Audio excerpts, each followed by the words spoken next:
Welcome to my channel. আবারও নতুন একটা রেসিপি নিয়ে হাজির হলাম। আজ আমি তৈরি করে দেখাবো চিকেন পাস্তা।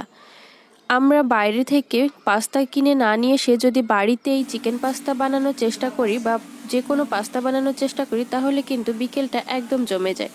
চলুন আর দেরি না করে কিভাবে চিকেন পাস্তা বানাবো আর কি কি লাগছে বানাতে চলুন দেখে নিই। চিকেন পাস্তা বানাতে আমরা সবাই জানি, তবু আমি যেইভাবে বানাই সেইভাবে একটু আপনাদের সাথে শেয়ার করলাম। তার জন্য এখানে আমি পাস্তা নিয়ে নিয়েছি। পাস্তাটা আমি জলে সেদ্ধ করে নেব। তার জন্য জল বসিয়েছিলাম, জলটা আমি উষ্ণ গরম করে নিয়েছি।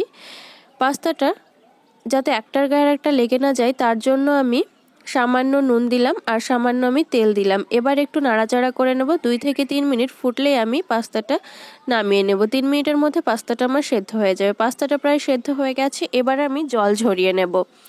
পাস্তাটা আমি অনেকটাই পরিমাণটা কম করছি যেহেতু আমার বাড়িতে সদস্য কম। আপনারা চাইলে পাস্তার পরিমাণটা বাড়িয়ে নিতে পারেন। পাস্তার থেকে জলটা ঝরিয়ে নিয়েছি আমি।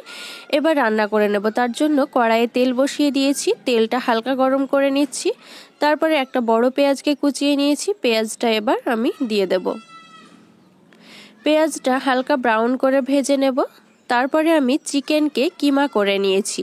সেই চিকেন কিমাটা আমি এখানে দিয়ে দেব। তার আগে আমি কিছু মশলা নিয়েছি, কুচনো আদা, কুচনো রসুন আর কুচনো লঙ্কা। এগুলো আপনারা থেতো করেও দিতে পারেন। তো যাই হোক, মশলাটা কষা পর্যন্ত ওয়েট করছি। মশলাটা প্রায় কষা আমার হয়ে গেছে। আদার যে একটা গন্ধ, সেই গন্ধটা বেরিয়ে গেছে প্রায়। এবার আমি যে চিকেন কিমাটা নিয়েছিলাম সেই চিকেন কিমাটা দিয়ে দেব। এখানে আমি প্রায় 150 গ্রাম মতো চিকেন কিমা নিয়ে নিয়েছি। এবার আমি চিকেন কিমাটা দিয়ে খুব ভালোভাবে চিকেনটাকে কষে নেব।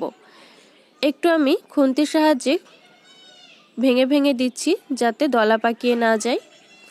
যাই হোক, চিকেনটা এইভাবে ভেঙে ভেঙে দেওয়ার পরে আমি চিকেনটা ফার্স্টে সেদ্ধ করে নেব।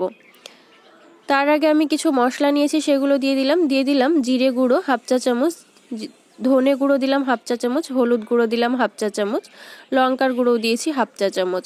এবার চিকেনটা আমি জল দিয়ে সেদ্ধ করে নেব। মশলাগুলো ডেসক্রিপশন বক্সে দেওয়া আছে, মন চাইলে ভালোভাবে ডেসক্রিপশন বক্স থেকে দেখে নিতে পারেন। চিকেনটা সেদ্ধ প্রায় হয়ে গেছে। এবার আমি চিকেনটা একটু ভাজা ভাজা করে নেব। চিকেনটা সেদ্ধ হতে 3 থেকে আমার 4 মিনিট মতো সময় লেগেছে। যাই হোক, চিকেনটা এবার ভাজা ভাজা করা হয়ে গেছে। এবার আমি নামিয়ে নেব। নামিয়ে নিলাম। নামিয়ে নেওয়ার পর আবার একটু কড়াই আমি তেল গরম করছি। এবার পাস্তাটা আমি হালকা ফ্রাই করে নেব। হয়তো আপনারা ভাবছেন পাস্তাটা কেন ফ্রাই করছি। অনেকে পাস্তাটা ফ্রাই করেন না, তবে আমার মনে হয় পাস্তাটা যদি একটু ফ্রাই করে খাওয়া হয় তাহলে খেতে কিন্তু বেশি টেস্টফুল হয়। তো যাই হোক, পাস্তাটা আমি 2 থেকে 3 মিনিট মতো ফ্রাই করে নিচ্ছি। তারপরে আমি যে চিকেন কিমাটা আমি বানিয়ে রেখেছিলাম সেইটা আমি দিয়ে দেব। পাস্তাটা প্রায় ভাজা হয়ে গেছে। এবার আমি যে কিমাটা তৈরি করে রেখেছিলাম সেটা আমি দিয়ে দিচ্ছি। দিয়ে দিলাম। এবার আমি কিছু টমেটো সস দিলাম আর চিলি সস, একটু চিনিও দিয়েছি, দেখানো হয়নি। যাই হোক, আপনারা চিনিটাও দিয়ে দেবেন। আমি চিনি নুন দুটোই দিয়েছি, স্কিপ করে গেছি আমি একটু ভিডিওটা। যাই হোক, তৈরি হয়ে গেল চিকেন পাস্তা। আশা করি ভিডিওটা ভালো লাগবে। যদি ভালো লাগে অবশ্যই লাইক করবেন, কমেন্ট বক্সে জানাবেন। আরও নতুন নতুন রেসিপি পেতে, ভিডিও পেতে আমার চ্যানেলটিকে প্লিজ সাবস্ক্রাইব করবেন।